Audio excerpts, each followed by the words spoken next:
O desespero é tão grande que às vezes os planos secretos acabam vazando aí. Olha, a Polícia Federal está monitorando aí um possível plano de fuga do Bolsonaro nos próximos meses. Não se acredita que ele possa fugir aí essa semana ou na semana que vem, porque o próprio Bolsonaro acha que ele não vai ser preso essa semana ou semana que vem, porque com as notícias de que a Procuradoria-Geral da República tem 2 meses para oferecer as denúncias aí, finalizar inquéritos contra o Bolsonaro, quer dizer que nas próximas semanas os inquéritos serão finalizados, mas se é 2 meses de prazo, dificilmente serão finalizados agora ou daqui 2 semanas. Geralmente a coisa é feita no final do prazo ou faltando pouquinho para o final do prazo. O que se sabe é que agora em junho a Polícia Federal fará indiciamentos do Bolsonaro e de outras pessoas por vários crimes. Aí sim, pode ser pedida a prisão do Bolsonaro, mas ele acredita que não vai ser nessa semana aí, na primeira quinzena de junho. Já antevendo isso, o filhinho dele, Eduardo Bolsonaro,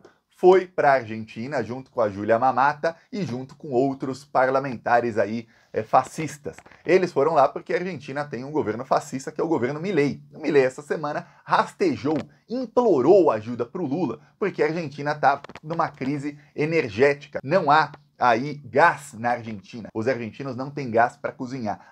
Duplicou o preço do gás e a pobreza na Argentina está em 60% da população, tá?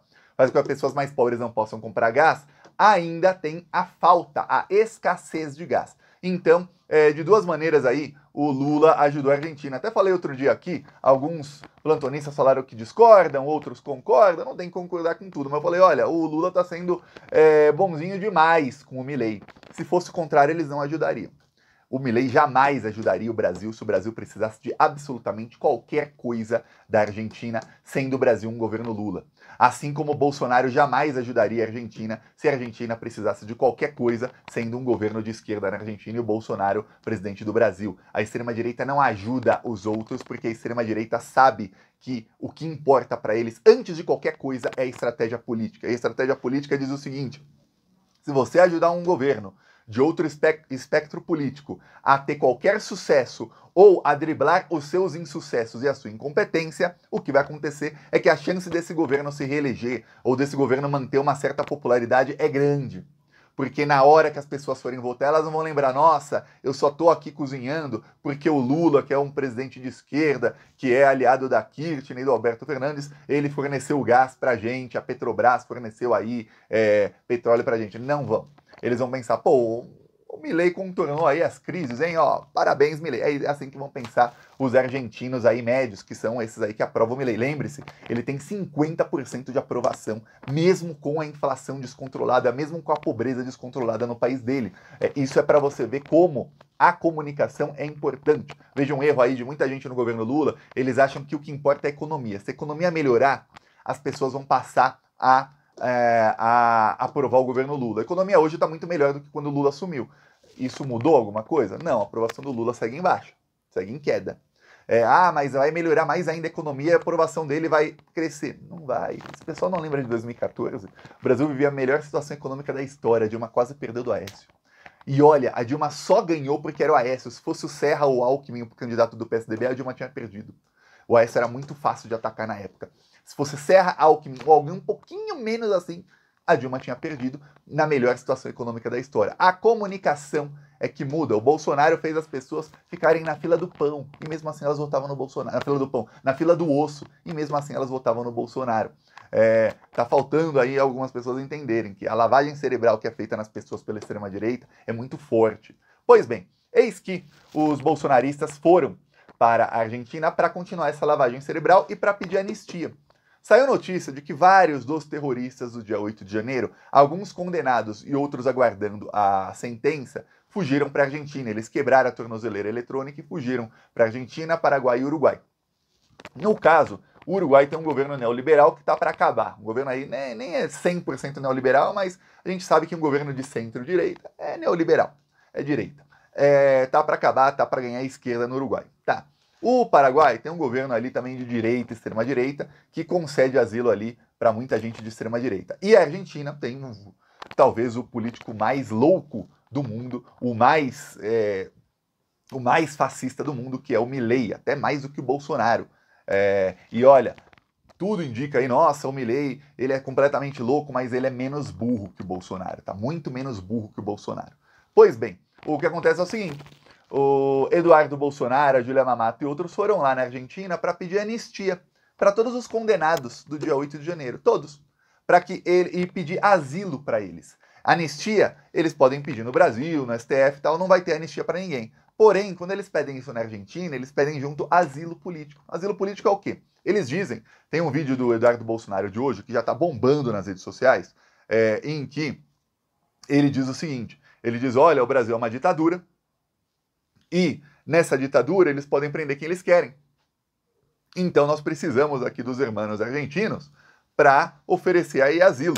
Aí diz aqui, ele é um trecho aqui do vídeo dele, ele fala em espanhol, Eduardo Bolsonaro, tá? Então vou deixar aqui para você poder ler a legenda, se você quiser, porque ele fala num espanhol bem arrastado aí, o Eduardo Bolsonaro. Aí ele fala aqui, ele diz que o Brasil é uma ditadura, vou colocar um pouquinho de volume, vai. Arrestadas, sin esperanza, y hasta hablando que nadie está haciendo algo por ellos.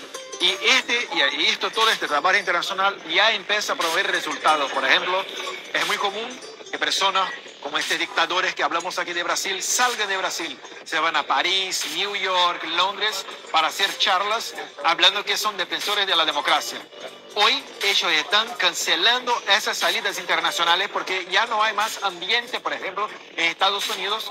Es imposible que se vayan a Estados Unidos a hablar de libertad y democracia sin tener un periodista en un país libre para confrontarlos. Entonces, empezamos a hacer este cambio con ayuda de personas como la diputada María Celeste, que está aquí con nosotros. Aí ele fala aí da nova estratégia, que é o quê? Pegar aí a internacional da extrema-direita e pegar os jornalistas, o pessoal que é financiado por eles, para sempre que for alguém de esquerda ficar fazendo ali, achincalhando, ficar ali atacando quando for alguém de esquerda no mundo inteiro. A extrema-direita se organiza muito bem no mundo inteiro, a esquerda não faz o mesmo. Até fala, a extrema-direita fala lá do Foro de São Paulo, olha, se o Foro de São Paulo tivesse 10% da organização que tem a extrema-direita mundial, eu vou falar, a esquerda já estava bem longe, viu? Tava bem aí avançada, mas não tem. É muita discussão, é aquela coisa que é um dos problemas da esquerda, que é muita teoria.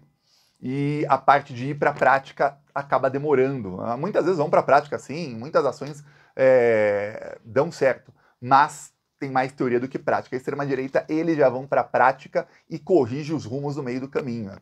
Vamos fazer agora, e aí o que a gente tiver que mudar, a gente vai mudando no meio do caminho, em vez de teoria.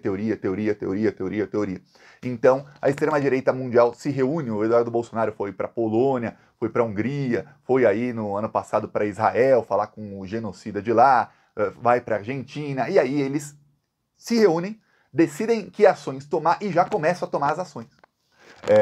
E agora a ação que eles estão tomando é a seguinte, é de usar a Argentina como grande refúgio. A Argentina, para quem não sabe, depois que acabou a Segunda Guerra Mundial, a Argentina foi e os Estados Unidos também, foram dois dos grandes refúgios dos nazistas, tá? Muitos nazistas fugiram para a Argentina, muitos fugiram também para o sul do Brasil, alguns foram para os Estados Unidos, muitos inclusive ganharam cargos públicos. Muita gente não sabe, mas a CIA, que é a Central de Inteligência dos Estados Unidos, que já chegou a grampear Dilma Rousseff, a Angela Merkel, que deu golpe de Estado no Brasil em 64, estava por trás do golpe de 2016, do golpe na Bolívia, do golpe que teve no Paraguai também em 2008, se eu não me engano, golpe que teve em Honduras, golpe em tudo que é lugar. A CIA, depois da Segunda Guerra Mundial, passou a contratar muitos nazistas de alto escalão para fazer a estratégia política dos Estados Unidos. Por isso que eles, nos anos seguintes, passaram a implantar golpe de Estado que tinha, em países de terceiro mundo, que tinham como objetivo roubar as riquezas, e ali, esses golpes de Estado todos tinham o mesmo modus operandi, que era um golpe militar, com muita tortura, estupros em massa, morte de opositores, sempre a mesma coisa. Da maneira que foi no Brasil, foi bem parecido na Argentina, foi bem parecido na Indonésia, para falar um país aí de outro continente, do outro lado do mundo, foi bem parecido no Paraguai, foi bem parecido em toda a América Latina, em países da África e da Ásia, da Oceania. Então aí você vê, caramba, que coisa, né? A extrema-direita novamente se organizando. E agora o que eles querem é que a Argentina novamente vire um refúgio de nazis. Eu não vou falar nazista, porque muitos desses terroristas aí do dia 8 de janeiro, eles são apenas, né? Já é muito ruim, apenas bolsominions super radicais. Mas a Argentina vira aí, mais uma vez, refúgio de nazifascistas. é isso. Alguns são realmente nazistas, outros são apenas fascistas, outros são nazifascistas, mas todos eles são radicais terroristas. E aí o que o Eduardo Bolsonaro está fazendo, que a polícia já está monitorando, é o seguinte: quando ele pede asilo para todo mundo, o que ele está fazendo é advogando para o papai dele. Ele quer, na verdade, é o seguinte, ó, se a situação apertar para o Bolsonaro foge para a Argentina, que não precisa de passaporte, não precisa, e aí ele ganha asilo político lá, e aí ele vai poder ficar livre na Argentina, e da Argentina livre, leve e solto, ele vai poder fazer aí oposição ao governo Lula, oposição ao Supremo Tribunal Federal, oposição a qualquer um, e aí ele vai ficar livre, leve e solto, esperando um momento em que a extrema-direita consiga, e lembre-se, eles dominam, infelizmente, as redes sociais, e cada vez esse domínio é maior, né, que, nossa, eles dominam, eles estão aqui, a esquerda está aqui, e a coisa tá, eles caindo, a esquerda subindo. Não. Cada vez o domínio deles é maior e o alcance da esquerda é menor. E aí, o que eles esperam é o seguinte, que em 2026 eles façam uma maioria ainda maior no Congresso Nacional do que eles têm hoje, para que eles possam livrar o Bolsonaro. Então, se tiver alguma prisão do Bolsonaro, alguma coisa assim, Bolsonaro foge para a Argentina, Bolsonaro tem asilo ali do Milei, e espera aí 2027 assumir um novo Congresso Nacional muito mais fascista do que o de hoje. E eu mostrei aqui na semana passada com muita preocupação como os deputados bolsonaristas estão o dia inteiro assim, ó, o dia inteiro assim. Assim, assim, assim, e fazendo sensacionalismo e ganhando like e ganhando seguidores. O dia inteiro. Esse pessoal vai ser reeleito com muito mais votos e vão puxar muitos outros bolsonaristas. Fora os que não têm mandato, que estão ali se engajando e tudo mais. Enquanto a esquerda reclama. É isso que eu vejo aí nas redes sociais aí da esquerda. Reclama. Só isso. Fazer aí, não, vamos fazer melhor que eles, pô. A gente é mais inteligente, não é? Não é mais inteligente? Os bolsonaristas não são burros? Então a gente consegue aprender aqui o jogo deles e fazer melhor? Não consegue? Não querem. Eu peço aí a sua inscrição no canal. Seguimos aqui na luta.